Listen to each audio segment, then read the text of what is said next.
இந்த பக்கம் வாங்க. ஹாய் குட்டீஸ், எல்லாரும் எப்படி இருக்கீங்க? சரி, ஓகே. மனப்பாட வசனம் படிக்கலாமா? இன்னைக்கு என்ன நாள்? எல்லாரும் சர்ச்சுக்கு போனீங்களா இன்னைக்கு? இன்னைக்கு ஈஸ்டர், அப்படிதானே? ஈஸ்டர்னா என்னது? ஏசப்பா நமக்காக சிலுவையில் மரித்து இன்னைக்கு 3வது நாள் உயிர் திறந்திருக்காங்க, அப்படிதானே? எல்லாரும் சர்ச்சுக்கு போய் நல்லா ஈஸ்டர் பண்டிகை கொண்டாடினீங்களா? உங்கள் எல்லாருக்கும் ஈஸ்டர் தின வாழ்த்துக்கள். அக்காவுக்கு சொல்வீங்களா? சத்தமாக சொல்லுங்க. அக்காவுக்கு ஈஸ்டர் வாழ்த்துக்கள் சொல்லுங்க. தேங்க்யூ குட்டீஸ். சரி, ஓகே. இன்னைக்கு வசனம் படிக்கலாமா? இன்னைக்குள்ள வசனம் கொஞ்சம் பெருசாக இருக்குது.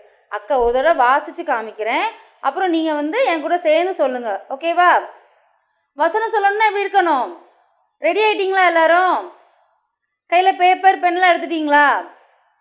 ஓகே, வெரி குட், சூப்பர் குட்டீஸ். ஒரு தடவை சொன்னோன்னே கரெக்டாக